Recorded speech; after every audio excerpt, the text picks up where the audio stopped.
Dear friends and seekers of legend, welcome to a journey beyond the pages of time, a journey into the beating heart of one of the greatest heroic tales ever told, the story of Sigurd and the dragon. This is not merely a story of swords and scales, nor of fate and fire. It is a story of courage in the face of overwhelming darkness, of betrayal and redemption, of love and the unyielding spirit of humankind. As you watch this tale unfold, you will walk alongside Sigurd, a young warrior destined to carve his name into eternity. You will encounter kings and queens, dwarves and dragons, friends who will prove loyal, and foes who wear the mask of kinship. You will breathe the smoke of the dragon's lair, taste the sorrow of broken promises, and feel the triumph of a heart that refuses to surrender. Tonight, I invite you to open your imagination to hear the clash of steel, the cry of the dragon, and the whisper of fate. For the story you are about to witness is not just history, not just myth. It is the echo of every human soul that dares to dream. Beater, what would you do if destiny demanded you slay a beast that no mortal could defeat? Would you run, or would you face the fire? Tonight, you will witness the rise of a hero who did not run, a hero who struck down a dragon and changed the world forever. Subscribe for more history, like and comment if you believe history should never be forgotten, and share to spark conversation about the lessons we must learn from the past. This is not myth, this is history, and it begins here. Long ago, before the age of men had fully risen, the world lay caught between twilight and dawn. The gods, once mighty, now retreated into their distant realms, leaving humankind to fend for itself. Where once divine hands guided destiny, now greed, ambition, and the lust for power festered among kings and commoners alike. In this twilight of ages, whispers of cursed gold spread across the land. Treasures once belonging to the gods themselves, now fallen into the hands of mortals.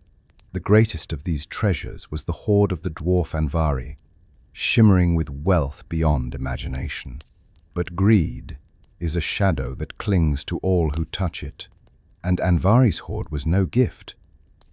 It was bound by a curse that promised ruin to any who possessed it. It was from this curse that the dragon would rise. Two brothers, once bound by blood and ambition, became consumed by desire for the hoard. One, Fafnir, chose power over kinship, his greed twisting him into something monstrous. From man he became beast. From beast he became dragon. His scales hardened into iron. His breath seared the earth, and his hunger for gold eclipsed all human desire. The land darkened beneath his shadow. Villages burned, rivers boiled. Those who dared resist were reduced to ash. The people whispered his name only in fear. Fafnir, the terror of the north. His lair became a place no man dared enter, a pit of smoke and fire where treasure gleamed and death awaited. And yet, even in the darkest of times, fate was weaving the thread of a hero. In a distant land, a child was born who carried the blood of kings and the spark of destiny. His name was Sigurd, though few yet knew what his life would mean. This is where our tale begins. In a world where gods have withdrawn, a dragon holds dominion, and mankind trembles in shadow. The curse has already claimed its victims, but it has also sown the seeds of its own destruction. For where there is darkness, there will come light. Where there is fear, there will rise courage. And where there is a dragon, there will come a dragon-slayer. Thus begins the saga of Sigurd and the dragon, deep in the caverns of the earth, where light rarely touched and shadows ruled, dwelled a dwarf named Andvari. Though small of stature, he was mighty in craft and cunning. From the bones of the mountains and the veins of rivers, he gathered treasure beyond measure. gold that shimmered like sunlight captured in stone, jewels that burned like stars, and a single ring of power, brighter and deadlier than all the rest. This was the heart of his hoard, the ring that bound wealth to its master. But with its brilliance came a poison, a curse born not of gods, but of greed itself. Whoever possessed the ring would fall into ruin, consumed by the endless hunger for more. And Anvari guarded his treasure with a heart grown as cold as the stones around him. He trusted no one, loved no one, and lived for nothing but the gleam of his gold. Yet even the deepest cave cannot hide treasure forever. The gods themselves came to Anvari, disguised as wanderers, seeking ransom to pay for their own misdeeds. They demanded his gold, his hoard, and most of all, his ring. Anvari pleaded, threatened, and wept, but the gods were unyielding. With trembling hands he surrendered his treasure, but as he laid down the ring, his eyes burned with hatred. He lifted his voice, and with a curse that echoed through the roots of the mountains, he spoke, "This gold shall bring death to all who possess it. Brother shall slay brother, kin shall betray kin, and kingdoms shall fall. May this treasure never bring joy, only sorrow and destruction, until the end of all things." The gods, troubled but unwilling to return what they had taken, left with their prize. Yet curses cling like smoke to fire, and Anvari's words wove themselves into the fate of men. The gold passed from hand to hand, each owner falling deeper into greed. Kings fought wars over it. Families tore themselves apart. Until at last, the treasure came into the grasp of two brothers, Fafnir and Regin, and there the curse would take its deepest root. But that is a tale yet to come.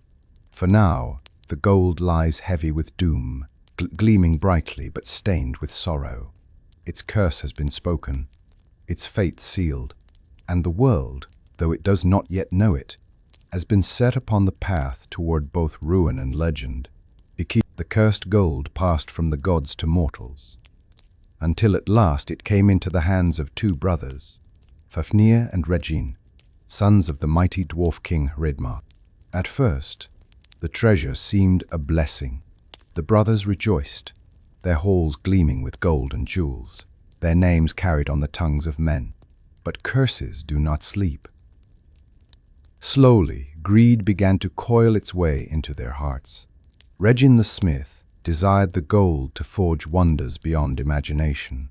Fafnir, proud and strong, saw in it the power to rule not just men but kingdoms. Their joy soured into suspicion, their brotherhood into rivalry. One night, beneath a cold moon, whispers of betrayal stirred. Fafnir's desire grew too great. He struck down his own father, Hreidmar, to seize the hoard for himself. Regin looked on in horror, but fear of his brother's strength chained his hands. With blood on his blade and gold in his grasp, Fafnir's fate was sealed. He withdrew from men and kin, retreating into the desolate wilds. There, the curse took its toll. His greed twisted his flesh and his soul. His arms thickened, his skin hardened into scales black as iron, and fire burned in his throat. He became something no longer man, not even dwarf, but a creature of nightmare, a dragon. From that day forward, Fafnir coiled himself around the hoard, a serpent of death lying upon his golden bed. He breathed out poison into the rivers, fire into the air, and his shadow blotted the sun. None dared approach his lair, for his eyes burned with hatred, and his heart was no longer his own.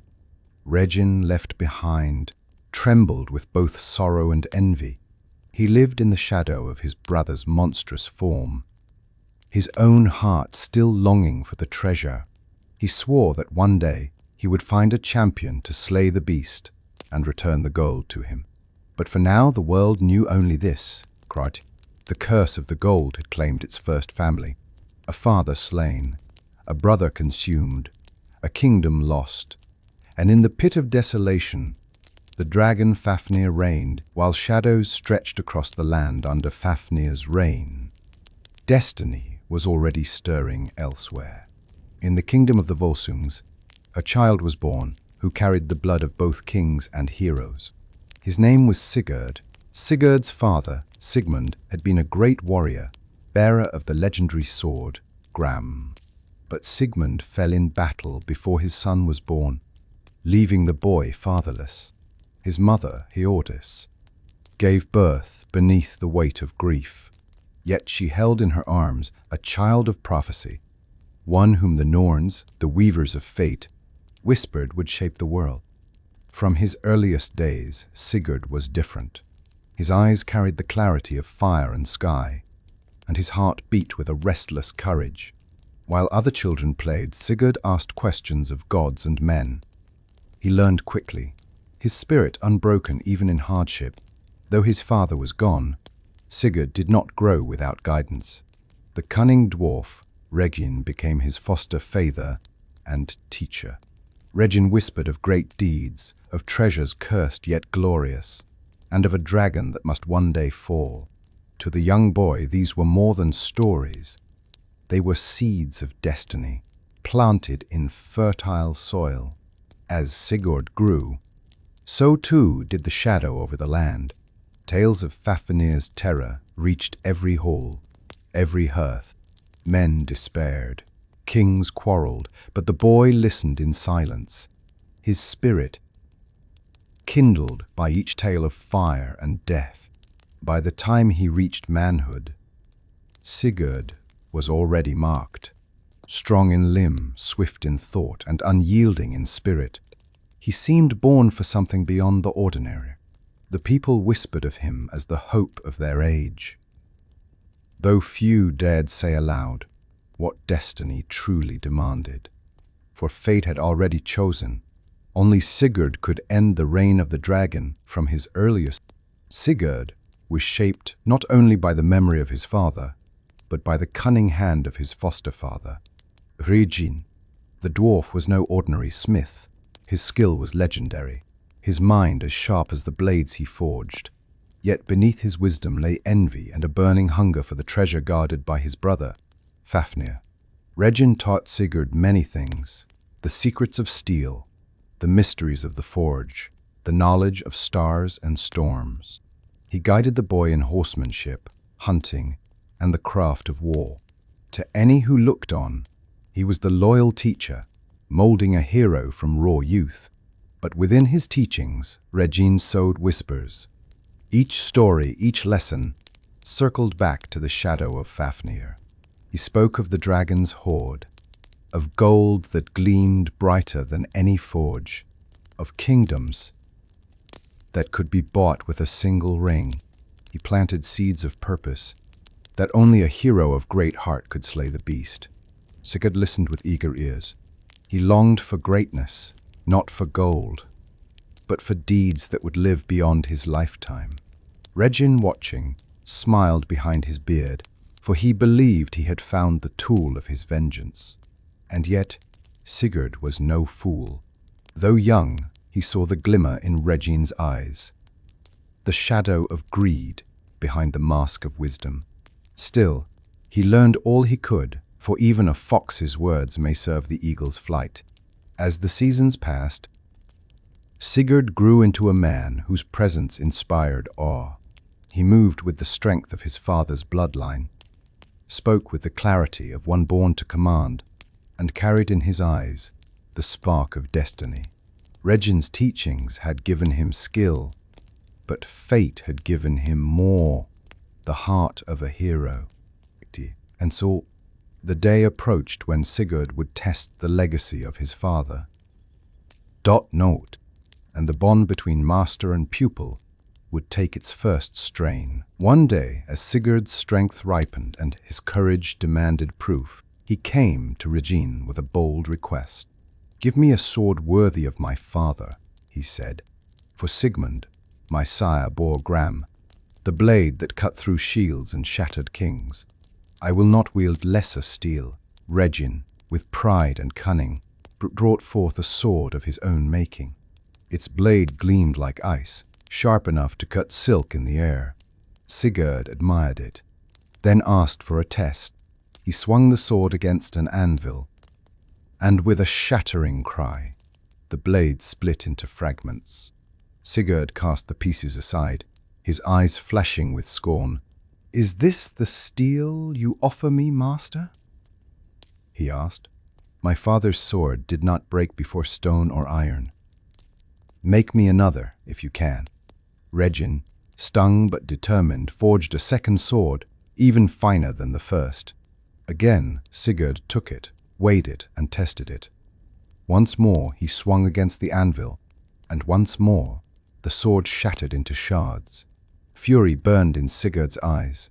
"You call yourself master of the forge? Then give me not your own works, but reforge for me the blade of my father. Take the fragments of Gram which my mother has kept, and make it whole again."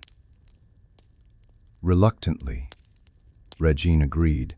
From the ashes of memory, the pieces of Gram were brought forth.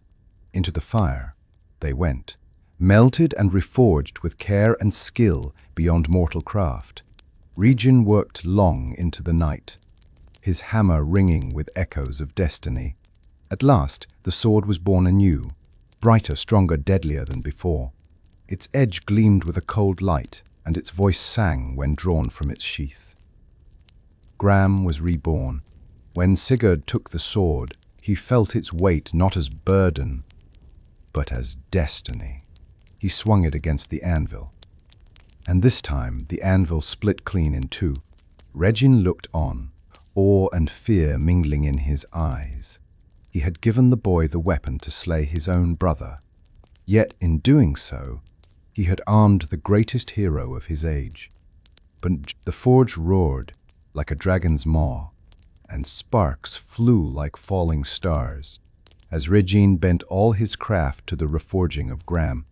The sword of Sigmund, the fragments of the broken blade lay before him, relics of a hero long gone, their edges still glinting with the memory of blood and glory. Night and day he toiled, his hammer ringing through the halls. Each strike was not only upon steel, but upon fate itself. The fire hissed, the bellows groaned, and the air filled with smoke thick as storm clouds. Sigurd watched, silent and unyielding, his eyes never leaving the blade that was being reborn. At last, Regin quenched the sword in water, and the hiss was like the cry of a serpent slain. When he drew it forth, the blade gleamed with a brilliance that seemed not of this world. It was as if the steel itself held the light of stars, cold and eternal. Sigurd took the sword into his hands, and in that moment, the weapon and the warrior became one. He swung Gram, and its song filled the hall, a pure, ringing note that seemed to cut even the silence itself. For the final test, Sigurd carried Gram to the river. He lowered the blade into the flowing stream, and the current parted around it, as though the water itself feared its edge. Gram was no ordinary sword. It was a weapon forged for destiny, for dragon's blood, for curses, for the breaking of worlds. Regin's heart was heavy as he gazed upon the hero with his weapon. He had created the very tool that could destroy his brother. But within him also stirred envy and fear, for he knew the sword's power lay not only in its steel, but in the hand that wielded it. Sigurd, however, felt no fear. With Gram at his side, he believed no force of earth or sky could stand against him. So his destiny was now sharpened into steel, and its name was carved in the edge of the blade. Gram, the sword of dragon slaying, with Gram in hand. Sigurd had become more than a youth. He was a hero waiting only for his trial. Yet destiny does not rest, and soon his path was revealed. One evening, Regin sat with Sigurd by the fire. His voice was heavy with both sorrow and longing. As he spoke of his brother, he told Sigurd of Fafnir, once a man, now a dragon, who lay upon a cursed treasure that stretched farther than eyes could see. "He was once as I," Regin whispered, his face lined with grief. "But greed devoured him. He slew our father, Hreidmar, and took the gold for himself. Now he lies in the wilderness, a serpent of death, breathing poison into the air. None dare face him. None but you, Sigurd. Only you, with Gram in your hand, may end his reign." The firelight glowed on Sigurd's face as he listened. The tales of dragons, once told as lessons, now stood before him as a living trial. A thrill coursed through him, but so too did a weight. For this was not a simple hunt, but a war against shadow itself. "Why should I seek the gold?" Sigurd asked at last. "What care have I for treasure, when men need peace?" Regin leaned closer, his eyes glittering. "Because you are born to it. The world waits for you, Sigurd. Your name will outlive kings. Slay the dragon, and you will be greater than any who came before you." In those words, Sigurd felt the stirrings of destiny, not for wealth, but for glory, for deeds sung until the world's ending. He rose to his feet, Gram in his grasp, and declared, "Yo, then I will go. I will face this Fafnir. I will slay him, not for gold, but for the freedom of men." At that moment, the air seemed to grow still, as though fate itself had paused to listen. The call to adventure had been answered. From the day he took Gram into his hands, Sigurd trained with a discipline that set him apart from other men. No longer was he a youth dreaming of greatness. He was a warrior in the making, preparing for a trial no mortal had ever survived. At dawn, he rose with the sun. With sword in hand, he carved through the air. Each strike precise, each step measured. He practiced not only strength but patience. For Regin taught him that a dragon could not be defeated by brute force alone. "The beast's hide is harder than iron," Regin warned. "Its fire burns hotter than any forge. To strike blindly is death. To strike wisely is victory." Sigurd learned to read the flight of birds, to watch the winds, to track beasts across wild forests. He wrestled with men stronger than himself, sparred against blades until his arms trembled, and rode untamed horses until they bent to his will. His body hardened, but so too did his spirit. Often, he sought solitude by rivers or mountains, speaking silently to the gods he was not sure still listened. He asked them not for power, but for guidance, that his courage might never falter. One day, Regin led him to a horse unlike any other, a steed strong, swift, and fiery-eyed, descended from the god's own mounts. Its name was Grani, and no man but Sigurd could tame it. With a calm hand, Sigurd placed his touch upon the beast, and Grani bowed its head. Together they became bound, rider and steed, fated for the path of dragons. The people who watched Sigurd's training began to whisper. Some said he was chosen by the gods. Others feared he was doomed. But all agreed. No man alive had ever seen so ready for deeds that belonged to legend. As the seasons turned, the young warrior stood taller, his arms steady, his will unshakable. And when he looked to the horizon, he no longer saw fear. He saw the shadow of a dragon, and the chance to carve his name into eternity. At last, the day came when training could no longer delay destiny. Regin sat with Sigurd beneath the darkening sky, the air thick with unspoken truth. "Now you are ready," Regin said, his voice low. "Fafnir lies in his lair, coiled about the cursed horde.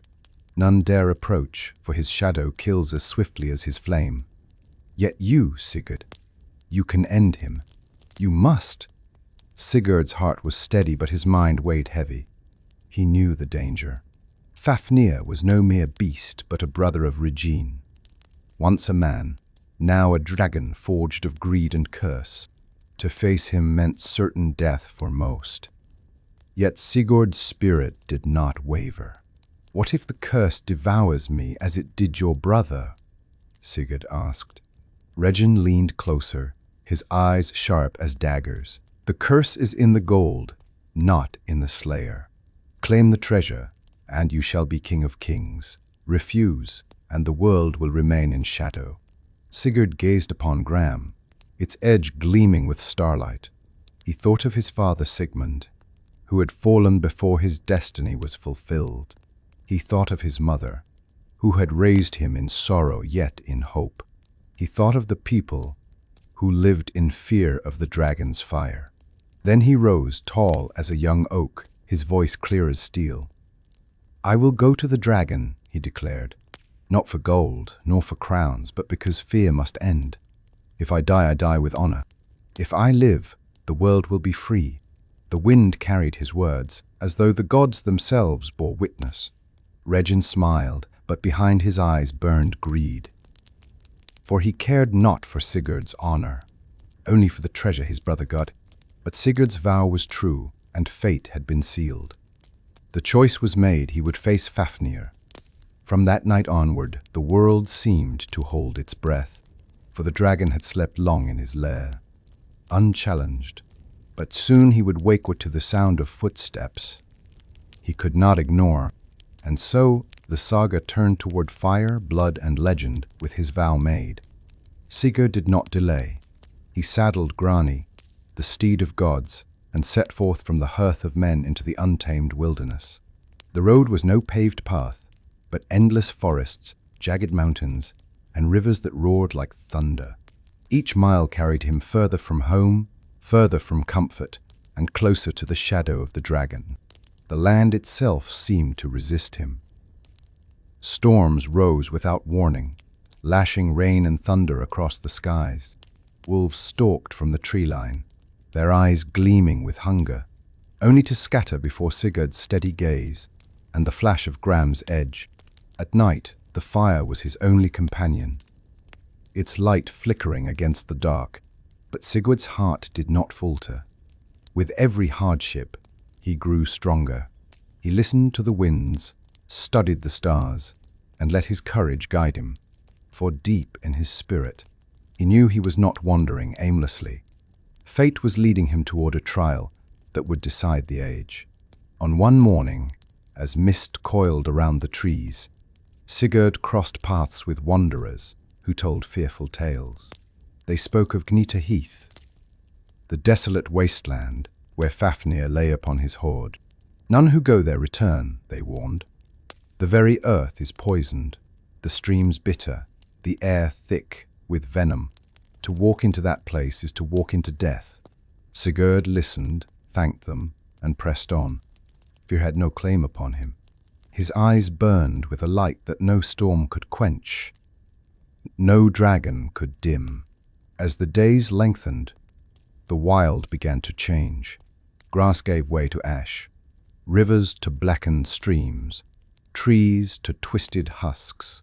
The ground itself seemed scorched, and the air was heavy with smoke.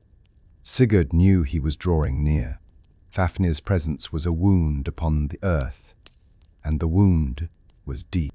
Still he rode, silent and resolute, his sword at his side, his steed sure beneath him. For a hero who has chosen fate does not turn back. As Sigurd drew nearer to Gnita Heath, he stopped to rest beneath an ancient oak. The land around him was silent, save for the whisper of wind through withered branches. He kindled a fire and sharpened Gram, its edge gleaming like starlight. It was then he heard them, voices soft yet clear, not of men but of birds. Perched upon the branches above him were ravens, their black eyes sharp as obsidian. At first he thought it the wind playing tricks, but as he listened, their words grew unmistakable. "Beware, Sigurd," croaked one. "Regin speaks fair, but his heart is black." "Yes," answered another. "He sends you against Fafnir not for your glory, but for the gold. And when the dragon is slain, he will seek your life to claim the treasure for himself." Sigurd's hand stilled upon Gram. He had long suspected the dwarf's greed, but now the voices of fate confirmed it. He looked upward, meeting the gaze of the birds, and for a moment he felt the weave of destiny open before him. "Should I trust these words?" he asked softly. The birds fluttered their wings, their voices carrying like prophecy. "Trust the sword. Trust your strength, but not the heart of your master. When the dragon falls, beware the one who stands beside you." Sigurd nodded. He did not despair, for he was no stranger to treachery. Instead, his resolve grew sharper. If fate demanded he slay both beast and betrayer, then so be it. His path was chosen, his courage unbroken. When dawn came, Sigurd mounted Grani and pressed on, the voices of the birds still echoing in his ears. Though their warning was heavy, it was also a gift, for now he knew the truth. His battle would not end with the fall of Fafnir. A greater trial awaited, the test of loyalty, betrayal, and the weight of cursed gold. At last, Sigurd reached the desolate land of Gnita Heath. The earth was blackened, the rivers choked with venom, and the air burned with poison that stung the throat. No bird sang, no beast dared tread. All life had been driven away by the dragon's presence. Regin guided him to a narrow path where Fafnir was said to slither down from his lair to drink water. "Here you must strike," the dwarf whispered, his voice sharp with eagerness. "Dig a pit, and when the beast passes, thrust your sword upward into his belly, for no armor of scale can protect the underbelly of a serpent." Sigurd listened, nodding. He knew the wisdom in the plan, but also the treachery in Regin's heart. Still, he dug the pit with his own hands, deep and narrow, until the earth was heaped high around him. Sweat darkened his brow, but his spirit did not falter. When the pit was ready, he lay within it, Gram poised, in his grip. Above him stretched the dark sky, heavy with smoke. Grani stood near, his head low, as if sensing the weight of fate pressing down. The silence of the heath was suffocating. Then came a sound that made the ground tremble.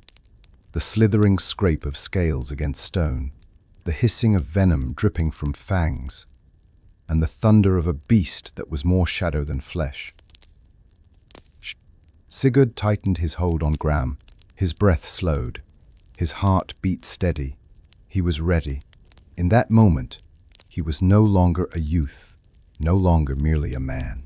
He was the hand of destiny, waiting to strike against the shadow that had haunted the world for generations. The pit became his cradle of fate, and he knew that when the beast passed overhead, there would be no turning back. From the darkness of Gnita Heath came the sound of thunder, though no storm filled the sky. The ground shook as something vast and terrible drew near. Then Sigurd saw him, Fafnir, the terror of the north.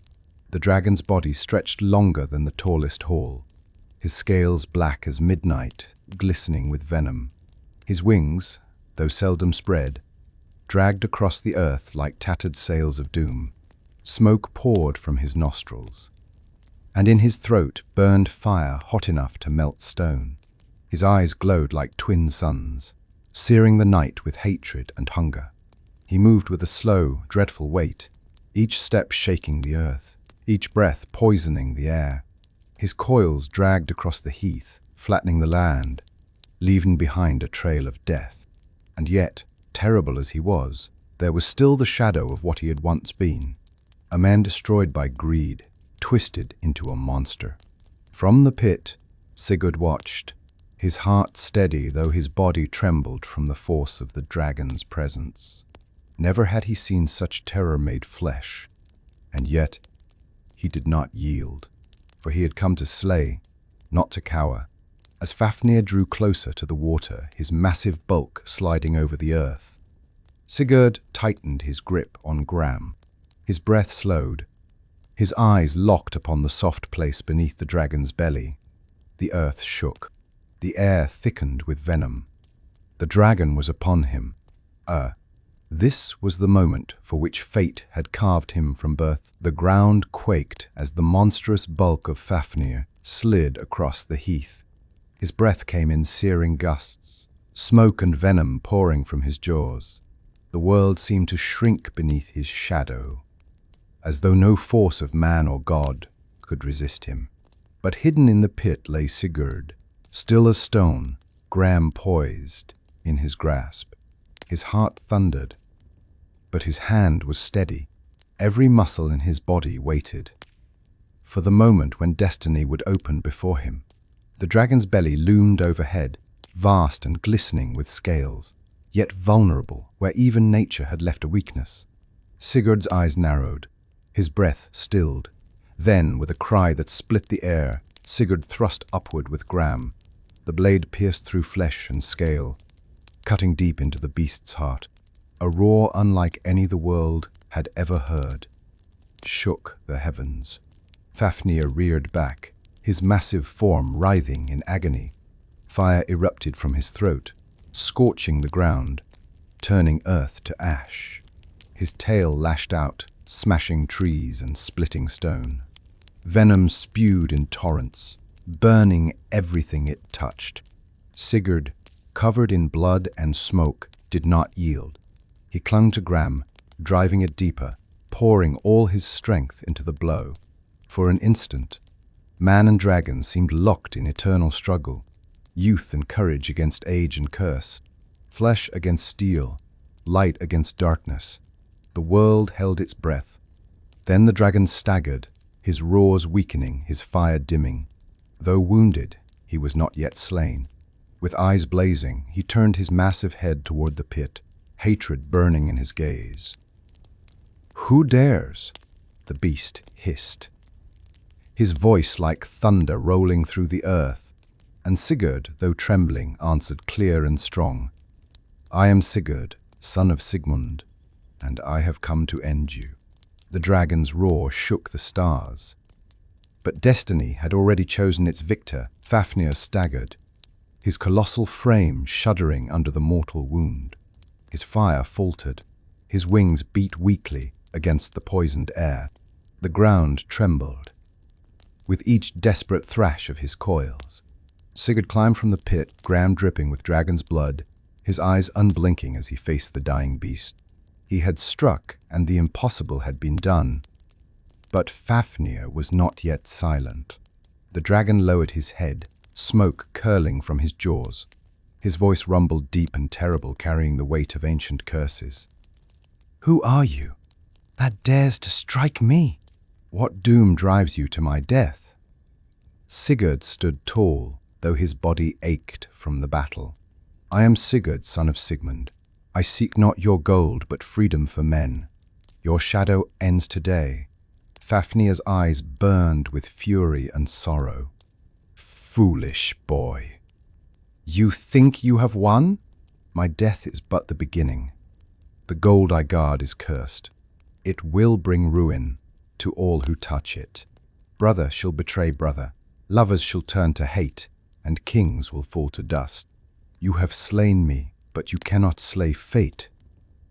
The dragon's words fell heavy on the heath. Sigurd felt the weight of them, yet he did not falter.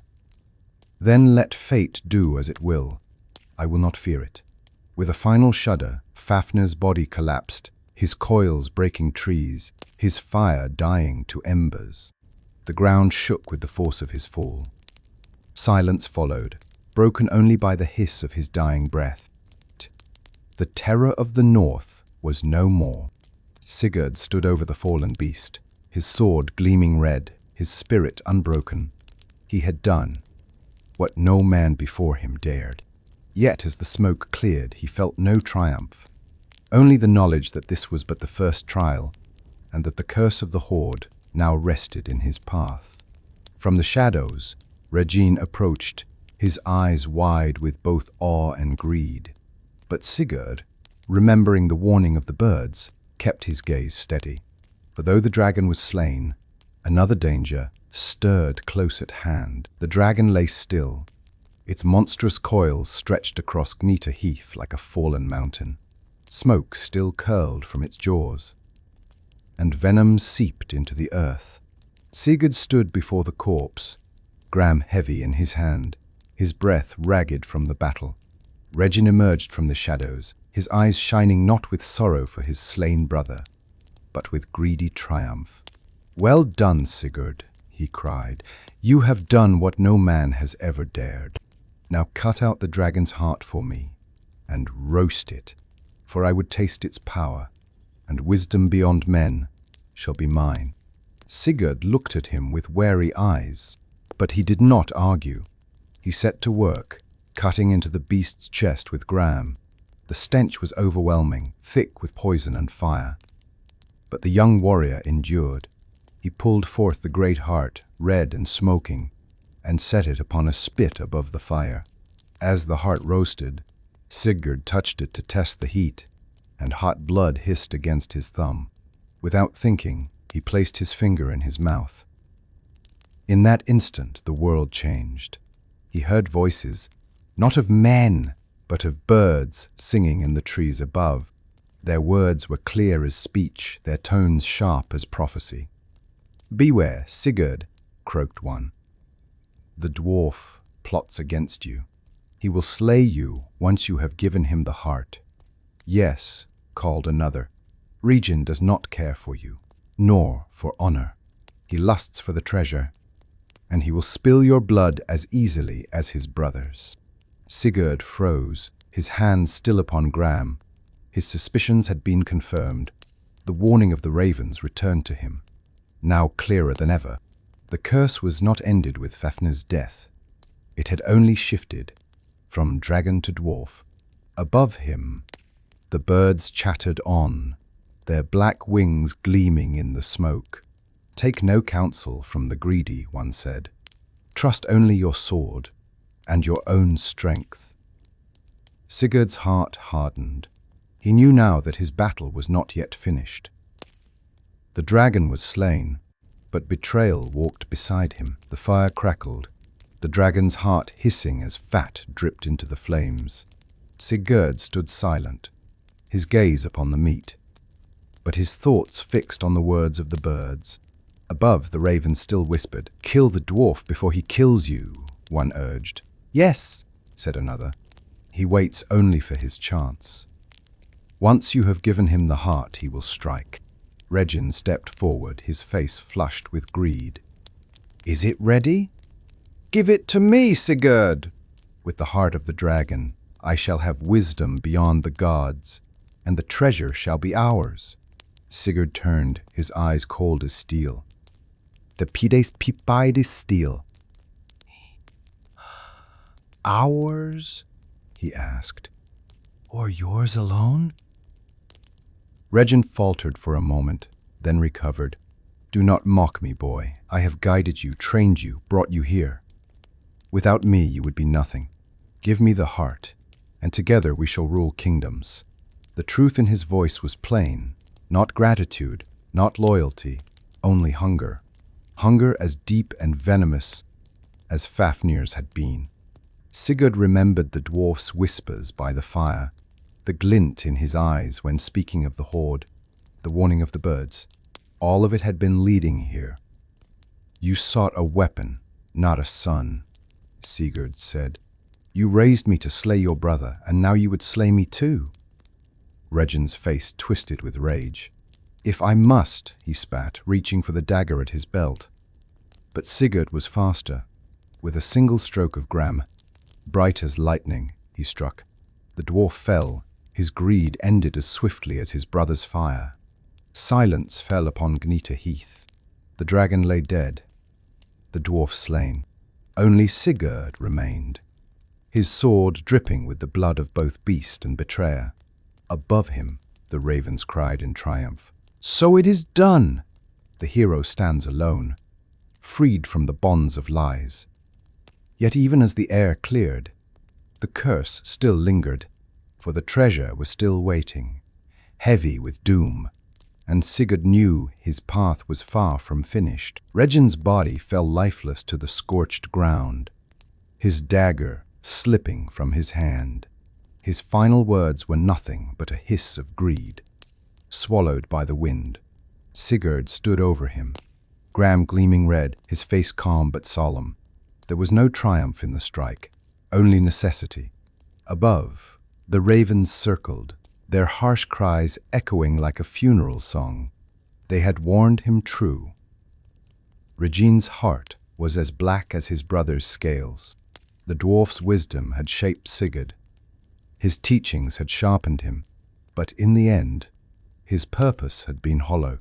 He had never sought to raise a hero, only to wield a weapon for his own vengeance.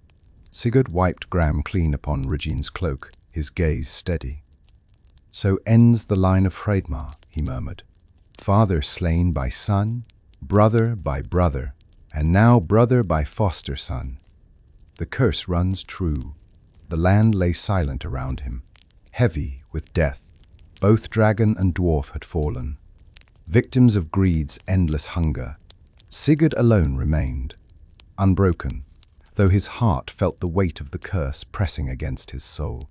Grani stamped the earth nearby, snorting as though urging his master onward. Sigurd looked toward the dark horizon where Fafnir's lair awaited. He knew what must come next. The hoard, the cursed treasure that had driven gods, dwarves, and monsters to ruin, was his to claim, or to leave. Yet destiny does not let heroes walk away. With sword in hand, Sigurd turned his back on the corpses of Regin and Fafnir. Their stories were ended. His was still unfolding. Beyond Gnita Heath, hidden within a desolate cavern, lay the object of so much blood and betrayal, the hoard of Fafnir. Sigurd entered the lair, torchlight flickering against walls of stone. What lay before him was a sight both wondrous and terrible. Mountains of gold stretched farther than the eye could see, coins spilling like rivers, chalices and crowns gleaming, jewels burning with inner fire, and at the heart of it all rested a single ring, bright as the sun, its beauty sharp as a blade. The curse was thick in the air. Sigurd could feel it pressing upon his spirit, whispering promises of power and warning of doom. Every piece of treasure seemed to call his name, tempting him to grasp it, to claim it, to let it rule him. He stepped forward, his torchlight shimmering across his armor. For a moment awe filled his heart, not greed but the weight of history. This was no mere wealth. This was the blood of gods, the sorrow of dwarves, the shadow of curses. Yet he did not tremble.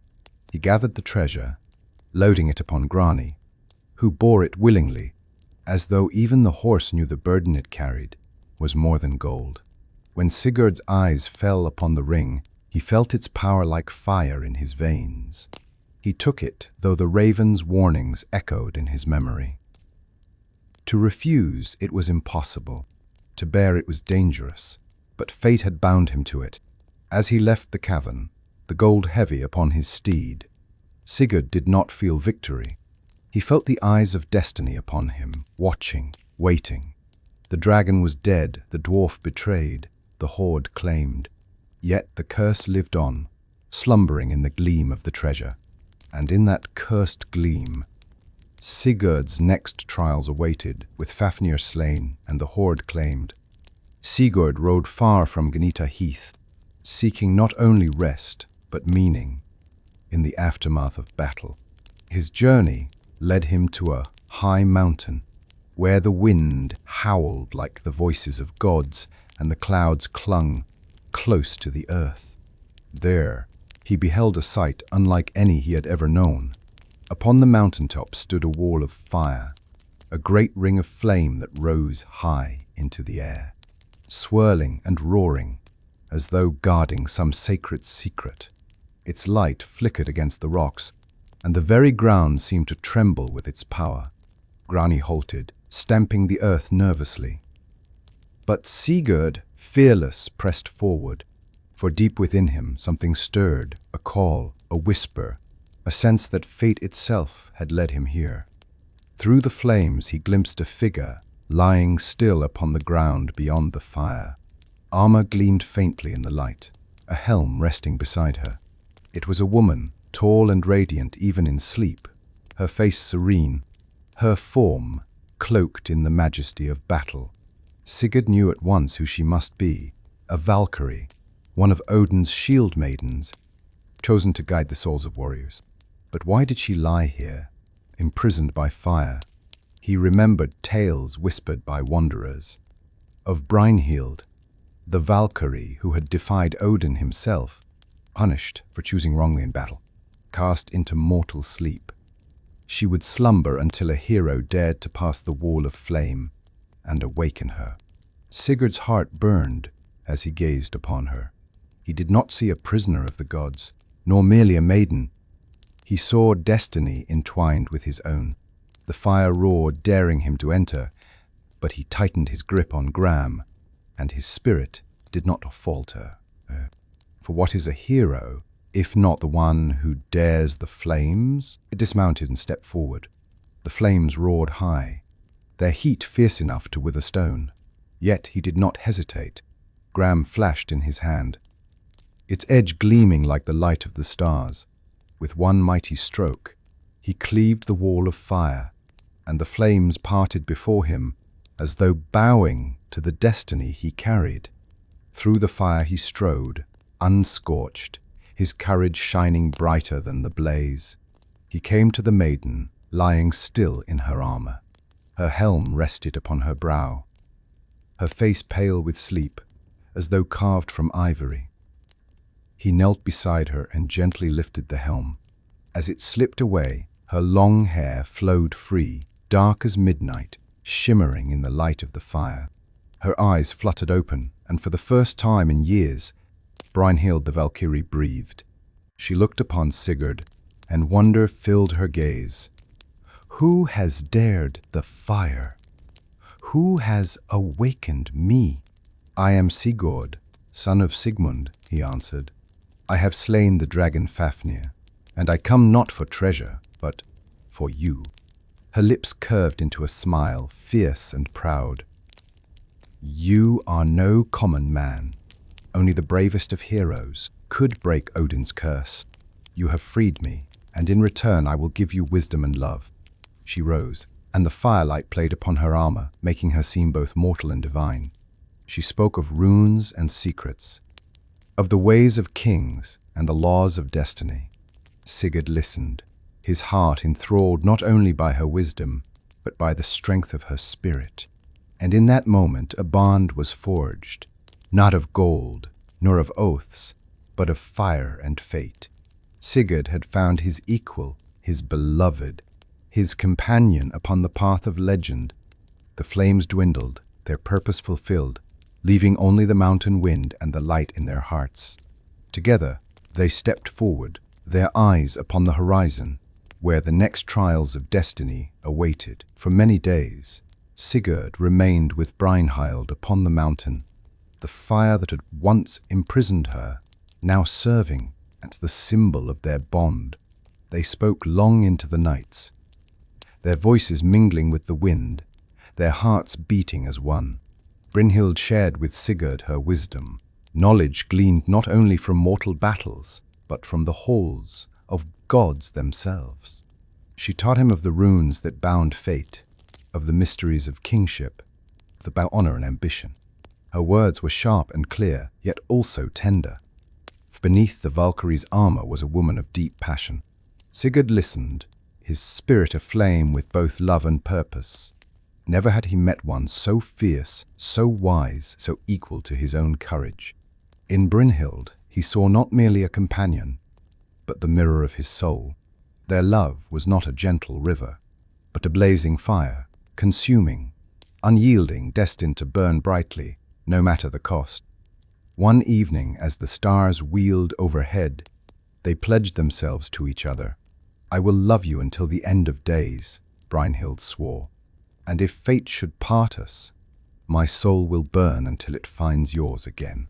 Sigurd clasped her hand, Gram resting at his side, and replied, Neither gods nor curses shall keep us apart. In life or death, you are mine, and I am yours. The flames flickered around them as though bearing witness to their vow. Yet unseen, fate watched too, silent, patient, waiting. For love in legends is never free of trial. At dawn, Sigurd knew he could not remain forever upon the mountain. He was a hero, and the world still called for him. With heavy heart, he and Brynhild parted. Though not forever, she gave him counsel and her blessing, and he rode down from the mountain with fire in his heart. Sigurd rode from the mountain into the lands of men, his fame already racing ahead of him. Like fire on the wind, word of the Dragon-Slayer spread from hall to hall, and to every kingdom knew the name of Sigurd, son of Sigmund. At last, he came to the court of the Gudjuki, a powerful king, whose family was rich in wealth and cunning. There, Sigurd was welcomed with feasts and honors. Queen Grimhild, wife of Gudjuki, looked upon him with calculating eyes, already weaving threads of destiny around the hero. For Sigurd's presence was both gift and danger. His strength could protect their realm. His fame could elevate their house, but his love for Brynhild lay beyond their control. Grimhild, skilled in sorcery and intrigue, resolved to bind him to her own children, and thus to her kingdom. Her daughter Gudrun watched Sigurd with quiet wonder, while her sons Gunnar and Hogni admired his valor, but also measured him with wary pride. In the halls of kings, friendship was often as sharp as rivalry. Days turned to nights of celebration, and still Grimhild's plans deepened. She poured Sigurd mead laced with enchantments, dulling his memory of Brynhild, clouding his heart with new desires. Under her spell, he grew close to Gudrun, and bonds were woven that could not be easily broken. The court rejoiced, but in the shadows, fate tightened its snare. For though Sigurd was honored as a brother and ally, though he laughed and feasted with Juki's sons, his true vow, the vow of fire and stars, still bound him to Brynhild, and such bonds are not easily. The seeds of sorrow were sown that night in the hall of Gudjuki, where love and betrayal first crossed their paths. In the golden halls of Juki's kingdom, feasts and laughter filled the air, but beneath the joy there stirred shadows. Queen Grimhild, with eyes sharper than any sword, watched every word, every glance. She had bound Sigurd to her court with enchanted mead, clouding his memory of Brynhild. Yet even under her spells, whispers of his vow lingered. To strengthen her hold, Grimhild whispered into the ears of her children. To Gudrun, she spoke of love and destiny. "You are fated to be Sigurd's bride," she said. "His strength will protect you. His glory will raise you above all women." To her sons, Gunnar and Hogni, she spoke of power. "Sigurd's fame is great, but it must serve our house. Keep him close, bind him as a brother, and through him, kingdoms will fall into your grasp." Tvelik. And so the web was spun. Sigurd, unaware of the full enchantment upon him, grew fond of Gudrun's gentle kindness. Her beauty was real, her heart true, but his love was shaped by sorcery, not by choice. Still he smiled upon her, and she upon him, while Brynhild's face faded in his clouded memory. Yet fate is never fooled for long. News came of Brynhild's presence, still radiant and proud, dwelling apart in her own hall.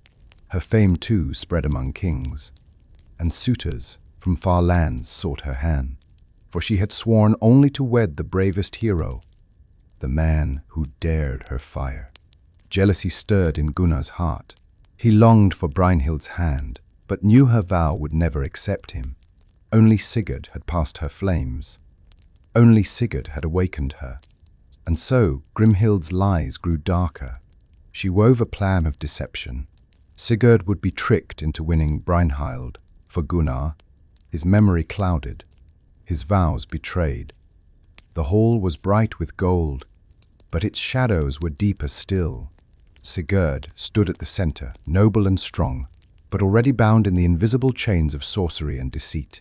The curse of the gold had found new soil in which to grow. The snare was set. Queen Grimhild, with words and spells, convinced Gunnar that Brynhild must be his bride. But Brynhild had sworn that no man would win her, save the one who dared the wall of fire. Gunnar, for all his strength, could not pass through it. Only Sigurd had done so. Yet under Grimhild's enchantments, Sigurd's memory was clouded and his will bent to the queen's desire. "Help your brother," she urged him. "Win Brynhild for Gunnar and bind your houses together in strength." Sigurd, loyal under spell, agreed. He rode with Gunnar and Hogni to Brynhild's hall, where the flames still roared around her as they had years before. Gunnar tried to ride through, but Grani, the divine steed, refused him. The fire turned him back, for the horse knew he was not the chosen one. Then Grimhild's sorcery deepened. With her dark runes, she cast a spell that changed Sigurd's form into Gunnar's. Disguised, Sigurd mounted Grani and rode through the fire once more. The flames parted for him, as they always had, and he came to Brynhild. She beheld him and thought it Gunnar, for the spell was strong. With a heavy heart, she accepted him, believing her vow fulfilled. She gave him her hand and her honor, and went with him from the fire. Thus Brynhild was deceived, bound by oaths she believed true, though her heart had long belonged to Sigurd. And Sigurd, still clouded by enchantment, bore her to Gunnar's side, sealing the betrayal none of them yet fully understood. In the halls of Juki, there was celebration. Brynhild was given to Gunnar, Gudrun to Sigurd, and the houses were bound by marriage. Yet beneath the music and feasting, sorrow and betrayal brewed like poison in wine. For when the truth at last would break, love would turn to fury, and blood would follow. In the halls of Gjuki, joy rang from every corner. Gunnar was wed to Brynhild, Sigurd to Gudrun, and the house prospered with feasts and gold. Yet beneath the music and laughter, a storm brewed, for Brynhild, though bound in marriage, felt unease. She had given herself to Gunnar, believing him the man who passed her fire. But his spirit lacked the flame, she remembered. At night she looked upon him with doubt, her heart whispering a truth she could not yet name. The tension broke one morning at the river, where Brynhild and Gudrun bathed together. Words turned sharp, as pride often does between queens-to-be. Gudrun, with a smile edged like a blade, revealed what Grimhild's enchantments had long concealed. "Why do you boast of Gunnar, sister?" Gudrun said, "when it was Sigurd who passed the fire. It was Sigurd who awakened you. Sigurd who claimed your vow. My husband, not yours, is the true dragon-slayer and the one you once loved." Brynhild froze, her blood turning to fire. The world reeled. She saw at once the deception, the spell, the cruel betrayal. Her honor had been stolen, her love deceived, her oath broken by trickery. Her eyes blazed with fury. She rose from the water like a storm, her voice sharp as a spear. "If this is true, then I have been wronged beyond all measure. I was given to Gunnar by deceit, bound to him through lies. And you mock me with it." Gudrun faltered, realizing too late the fire she had stoked. Brynhild stormed from the river, her wrath uncontained. In her hall she confronted Gunnar with a fury that shook the rafters. "You deceived me. You bound me with spells and lies. I gave my oath to the one who braved the fire, and that was not you." Gunnar, pale with fear, denied and pleaded. But Brynhild's rage was not to be quenched. She turned her wrath towards Sigurd as well. Her love twisted into fury by betrayal. The fire that once bound them as lovers now threatened to consume them as foes. The web of lies had unraveled, and its threads cut deep. Brynhild's fury spread like wildfire. The halls of Juki trembled under her wrath, for she was not merely a woman wronged, she was a Valkyrie betrayed. She confronted Sigurd, her eyes burning with both love and hatred. "Was it you, then?" she demanded. Was it you who passed the fire in another's guise? You who swore to me eternal love beneath the stars, and yet gave me to another by deceit? Sigurd's heart twisted with sorrow. The enchantments had clouded his memory, binding him in webs not of his choosing. Yet he could not deny her words. "It is true," he said, his voice heavy. "I passed the fire, but not as myself. Sorcery deceived us both. I did not mean to betray you." Brynhild's tears fell, but they were tears of fury, not mean. "What care have I for intent? The deed is done. My honor is broken, my vow betrayed, my heart shattered. I loved you, Sigurd, but now I curse you as deeply as I once cherished you." Her cries echoed through the hall, striking fear into all who heard. Gunnar and Hogni tried to soothe her rage, but she turned on them with venom. "You plotted this! You bound me in lies to serve your kingdom. You are no men of honor, but thieves of fate." Even Gudrun wept, caught in the storm she had unwittingly unleashed. From that day peace fled the house of Juki. Oaths that once bound families now lay broken, shattered under the weight of deception. Brynhild withdrew into cold silence, her eyes smoldering with thoughts of vengeance. The curse of the gold, the curse of Andvari's ring, now claimed its newest victims. For no bond of love or loyalty could stand unbroken when its shadow fell. And so, the stage was set for blood. Love turned to hatred, oaths broken, and destiny darkening toward its tragic end. The halls of Juki, once bright with feasting and song, grew heavy with silence and shadow. Brynhild, betrayed and dishonored, withdrew into herself. She spoke little, but when she did, her words cut sharper than any sword. Her gaze burned with unquenched fury, and none in the court could meet her eyes without trembling. Night after night, she brooded, replaying the lies that had bound her. She had given her oath to Sigurd, sworn by fire and stars, and that oath had been broken. Worse, her pride as Valkyrie, her honor as shield maiden, had been mocked.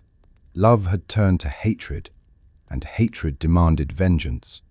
She whispered her anger to Gunnar, her husband by deceit. "You stole me with lies," she spat. "You are no man of honor, no hero. You let another win me for you, and you rejoiced in the theft. Shame clings to you, and I will not forget it," Gunnar, stung by her scorn, sought counsel with Hogni.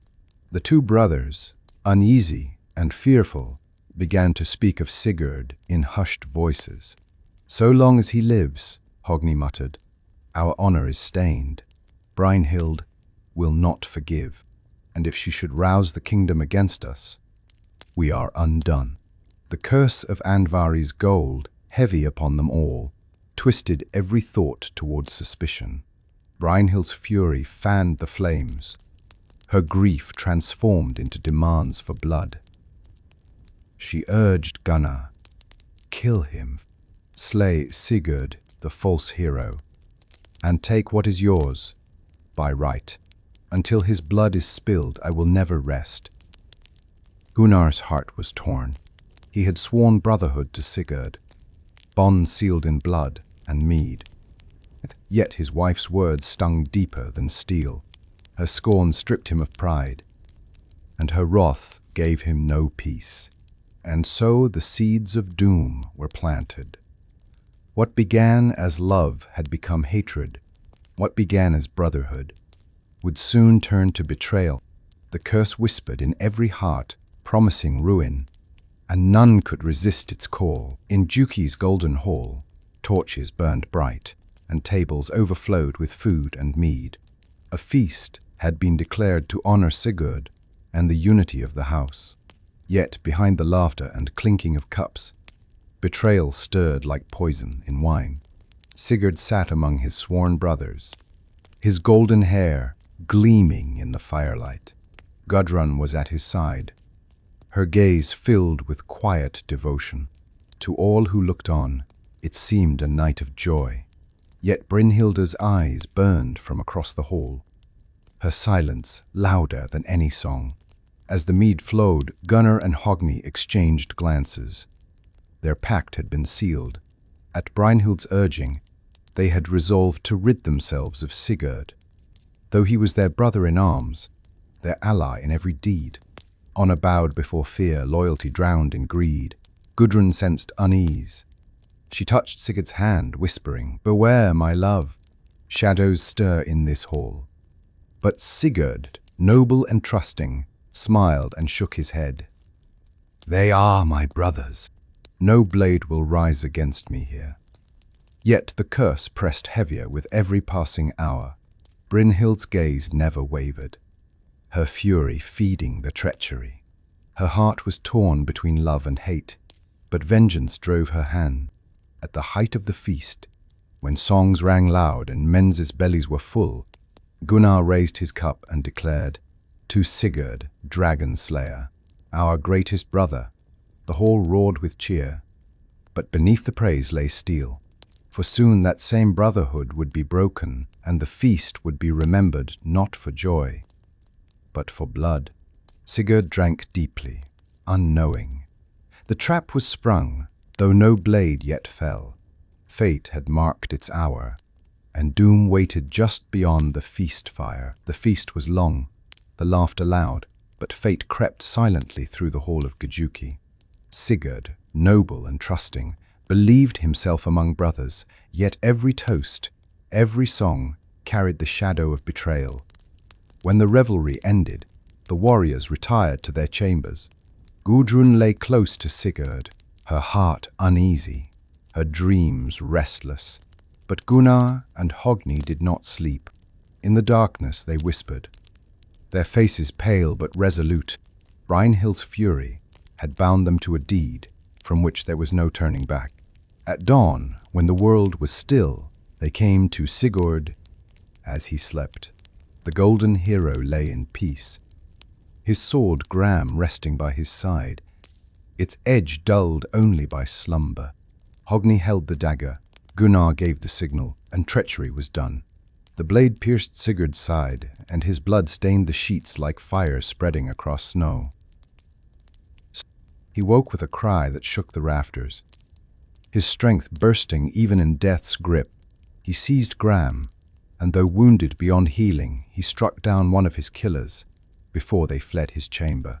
Gudrun's screams echoed through the hall as she fell to his side, cradling him in her arms. His golden hair was damp with blood, his breath fading like embers in the wind. "Do not weep," Sigurd whispered, his voice breaking. "I go now to the halls of my fathers. Remember me not for my death, but for the dragon I slew, for the fire I dared, and for the love I bore you." With that his eyes dimmed, and the greatest hero of his age was no more. Silence fell upon Juki's hall. No feast, no gold, no crown could mask the weight of the curse fulfilled. The dragon was avenged, the Valkyrie betrayed, the brothers damned. And the world had lost its brightest flame. When news of Sigurd's death reached Brynhild, it struck her like a blade to the heart. She had demanded vengeance, but she had not foreseen the agony it would bring. Her wrath, once a fire that consumed all reason, now turned inward, searing her soul with grief. She tore her garments, her cries echoing through the halls like the wail of a storm. None dared approach her, for her sorrow was as terrible as her rage. She strode into the hall where Sigurd's body lay, and when she beheld him, pale and still, her fury broke into despair. "Sigurd," she cried, falling upon him, "you were my light, my equal, my destiny. I cursed you in wrath, but my heart never ceased to burn for you. And now you are gone, betrayed by those you called brothers, destroyed by the lies that bound us." Her voice shook the rafters, her tears falling upon his blood. "This is my doing," she whispered. "My wrath struck the blow as surely as their daggers. I loved you beyond all measure, and yet I destroyed you." Gunnar and Hogni stood in silence, pale with the weight of their deed. Gudrun wept without end, her grief a river with no shore. But Brynhild rose from her mourning with eyes cold as steel. "This hall is cursed," she declared. "This gold, this kingdom, this family, all doomed by the blood of Sigurd, and I will not live to see the ruin I have wrought." Her voice softened as she knelt once more beside him. "I will follow you, my love. I will not walk in this world without you. Where you go, I shall go, and in death we shall be bound forever." The hall fell silent as her cry lingered in the air. A cry of love twisted by fate into tragedy. It was the sound of a Valkyrie's heart breaking, and the herald of her final choice. The day came when the people gathered to honor Sigurd, the Dragon-Slayer, whose deeds had outshone all men. His body was laid upon a great pyre, built high with timber and crowned with gold and jewels from Fafnir's hoard. His sword Gram rested at his side. His armor gleamed one last time in the sun, and his horse Grani stood near, restless and grieving. But the mourning was not his alone. Brynhild, clad once more in armor, walked into the hall with the stillness of death upon her face. Her eyes no longer blazed with wrath, but with a calm, terrible resolve. None dared stop her, for all knew what her heart had chosen. She stood before the pyre and spoke, her voice steady, though sorrow weighed each word. "I betrayed him in anger, yet I loved him beyond all. My wrath destroyed him, but in death I shall make amends. I will not live in a world that has lost Sigurd. My place is by his side, in the halls beyond." The crowd watched in silence as she turned to the people, her eyes shining like flames. "Remember him not as one betrayed, but as the greatest hero of our age. The slayer of the dragon, the breaker of fear, the one whose name shall outlive us all." With that, she mounted the pyre, her armor glinting like silver. She lay down beside Sigurd, her hand upon his, her face close to his still lips. "Together," she whispered, "in life, in death, in fate itself."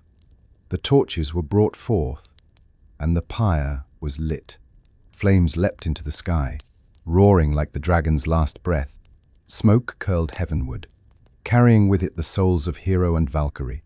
The people wept, for never had they seen such love, such loss, such terrible beauty. The fire consumed them, and yet their story burned brighter than ever, etched forever into the memory of men.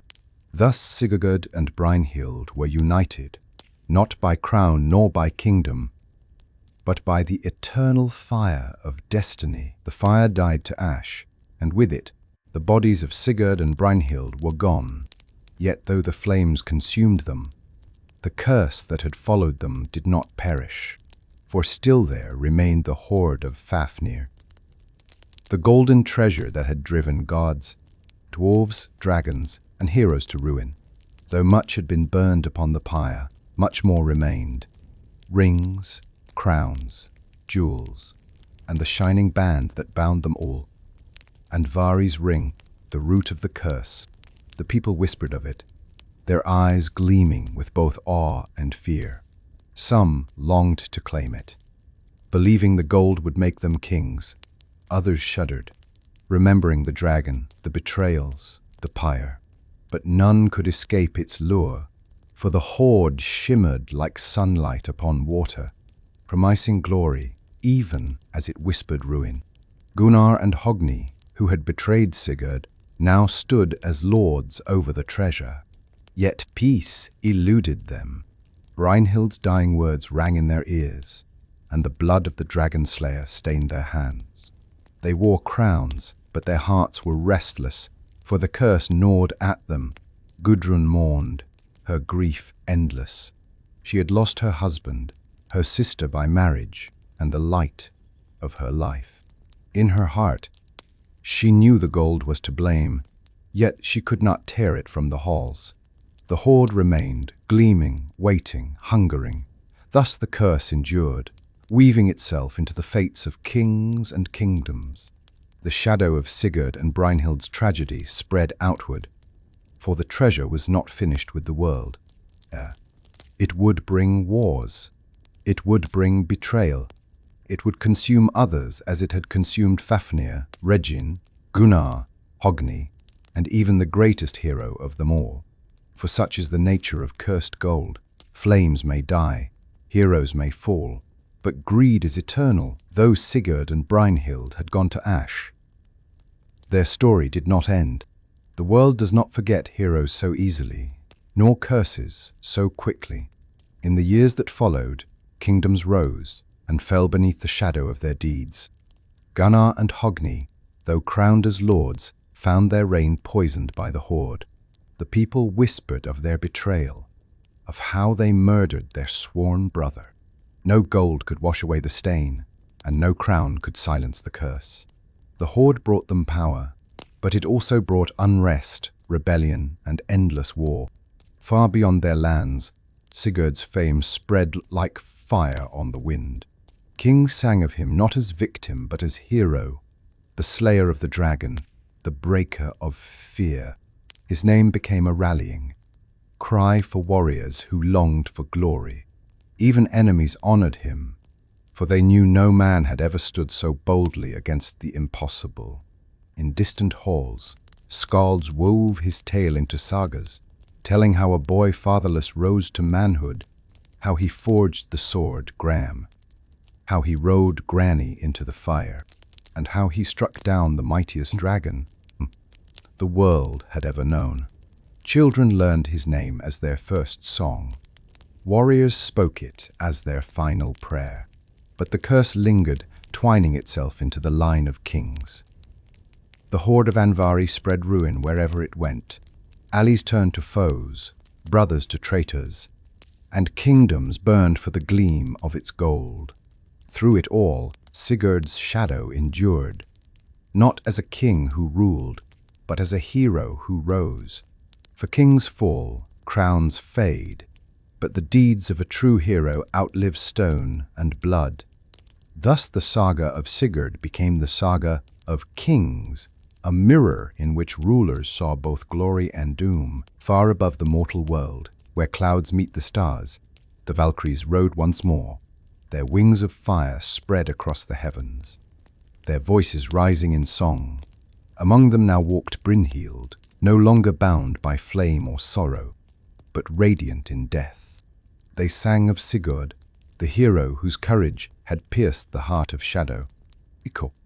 When warriors rode to battle, they swore by his name.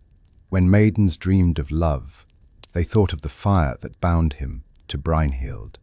And when kings trembled at the curse of gold, they remembered the warnings spoken by a dying dragon, and the sorrow that followed.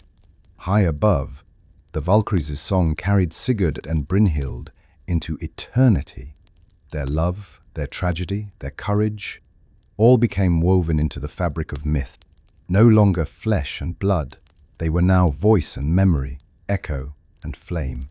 And so long as Valkyries ride the skies, so long as men tell tales, their song will never end. Though Fafnir lay dead upon Gnita Heath, the shadow of dragons did not vanish with him. His fall was only the end of one beast, but not the end of their kind. Across mountains and oceans, in caverns deep and skies untrodden, other serpents stirred. Ugh! The people whispered of them in fearful tones. Some, said dragons, slumbered beneath the earth, coiled around treasures of their own. Others claimed they soared high above distant lands, their wings blotting out the sun, their roars shaking the seas. To men, they became more than creatures. They became symbols. Fafnir's death proved that even the mightiest shadow could fall. Yet his curse proved that victory was never without cost. Heroes took up arms, inspired by Sigurd, and sought their own beasts to slay. Yet each dragon carried not only fire and fang, but the weight of greed, envy, and ruin. In this way, dragons lived on, not only in the flesh, but in the hearts of men. For what is a dragon if not greed given form, hunger without end, shadow without mercy? Wherever men desired power above honor, Fafnir's shadow stretched long. The people told their children, "Beware the dragon within, for it is harder to slay than any beast of flesh." Thus, though Sigurd had slain the terror of the north, the world remained haunted by dragons. And in every whisper of wings, in every gleam of gold, his name was remembered. Sigurd, the first and greatest of dragon slayers. Though the fire of Sigurd and Brynhild had burned out upon the pyre, destiny did not fall silent. In the halls of seers and in the dreams of kings, prophecies stirred, like embers refusing to die. They spoke of echoes yet to come, of cycles unbroken, of curses that would outlast lifetimes. "The gold will bring ruin still," the wise whispered, "and the name of Sigurd will rise again, carried not by flesh, but by memory, by song, by fate itself." Some, said the Norns, the weavers of destiny, still spun his thread, though his body lay in ash. They wove him into the fabric of kingdoms. Yet unborn, his story repeating in different guises. For every age must have its dragon, and every age must seek a dragon-slayer. Kings sought to claim his legacy. Some donned his name, others claimed his bloodline, hoping to wield his glory for themselves. Yet none could truly bear his flame, for his courage was not of crowns or curses, but of the heart. The seers whispered, "One day, when the world is darkest, when shadows grow beyond the strength of men, the spirit of Sigurd shall rise again, not in the same flesh, but in the courage of those who remember." And so, the echo of destiny lingered. His tale became more than history. It became prophecy, a reminder that courage never truly dies. That love, though broken, still leaves light, and that even in ashes, the flame of a hero endures. Though Sigurd's body had long turned to ash, his name did not fade. From the halls of kings to the hearths of peasants, his deeds lived on, carried in song, carved into stone, whispered in the quiet moments. When fear threatened to overwhelm courage, children grew up with his story upon their lips. The boy who reforged his father's broken sword, the youth who dared the dragon's fire, the man who awoke a Valkyrie in the flames. Warriors spoke his name before battle, swearing to meet death as bravely as he had. Even enemies honored him, for no man could deny the greatness of the Dragon-Slayer. In this way, Sigurd became more than a hero. He became immortal. His life, though brief, had burned so brightly that no curse, no betrayal, could extinguish it. The gods themselves, watching from distant halls, murmured of him. For he had walked paths even they had feared. Some said they saw his shadow in the northern lights, a rider upon a fiery horse. Others claimed his sword. Gram still sang when drawn by the worthy, as if the spirit of its master lingered in the steel. The treasure he had claimed was cursed. The love he had found was broken. The life he had lived ended in betrayal. And yet, none of these shadows dimmed his light. Sigurd became not a man remembered for sorrow, but a symbol of courage, eternal. And so, the dragon fell, the hero died, but the immortal Sigurd lived on in every song and every heart. The tale of Sigurd and the dragon ends not in gold, nor in crowns, but in flame. His fire burned through greed, betrayal, and sorrow, and though it consumed him, it left behind a light that would never die. For every man carries dragons within, fear, envy, greed, and despair. And every man carries also the spark of Sigurd, the will to face the beast and strike true. His story is not only of a hero long gone, but of the courage that dwells in us all. The curse of Andvari's horde lingered, bringing ruin to kingdoms and sorrow to kings. Yet even as the treasure spread its poison, the story of Sigurd spread hope. Where gold corrupted, his name redeemed. Where fear bound hearts, his tale broke chains. In every age, men and women looked to the story of the Dragon-Slayer and found strength. They remembered that one soul, with sword and courage, could stand against shadow.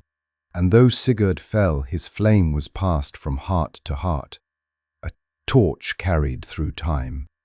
Thus the saga closes not with silence, but with fire. The pyre of Sigurd and Brynhild may have burned to ash, but its sparks scattered across the world, kindling courage in every. And so long as men tell tales, so long as children dream of dragons and heroes, the last flame of Sigurd shall never die,